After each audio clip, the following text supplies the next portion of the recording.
So viewers, আমরা এখন দেখেন নদীর মাঝখানে চলে আসছি। এই যে আমাদের মাঝখান ভাই আছে, ওই যে আমাদের ক্যাপ্টেন তানভীর ভাই, সে আমাদের জাহাজটা কন্ট্রোল করতেছে।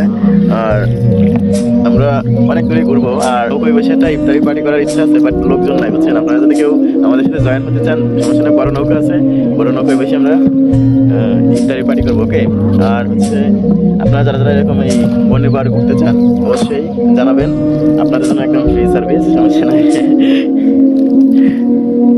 আমাদের এই নদীতে প্রতিটা বছরই ঐতিহ্যবাহী নৌকাবাইজ মেলানো হয়।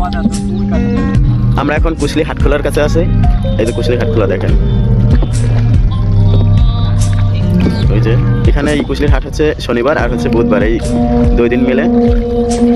আমরা আগে অনেক যাওয়া হয়েছে, ওখানে যাইয়া আমরা পেঁয়াজি গজা বাজা এইসব খাওয়া কি করতাম, ঝালমুড়ি পুরি। এখন আর আগের মতন যাওয়া হয় না, আগের মতন হাটও মেলে না।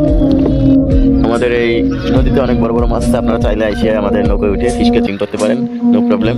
এই যে আমাদের মাসুম ভাই আপনাদের হেল্প করবে, তার কাছে ফিশ ক্যাচিং করার যত যন্ত্র আছে সব কিছুই আছে তার কাছে। এখন আপনারা সবাই আসবেন। কচুরি দেখেন কত সুন্দর সুন্দর কচুরি ফেলা। আর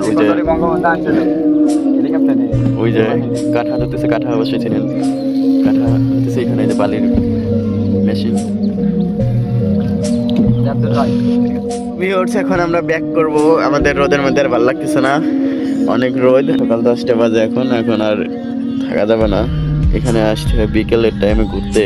আমরা এখানে মূলত আসছি, আমাদের একটা নৌকা হারিয়ে গেছে, সেই নৌকার খোঁজে। সাথে আপনাদের নদীর সৌন্দর্য দেখালাম, নৌকাটা পালাম না, খুবই দুঃখের বিষয়। এখন আমরা ব্যাক করব বাড়িতে।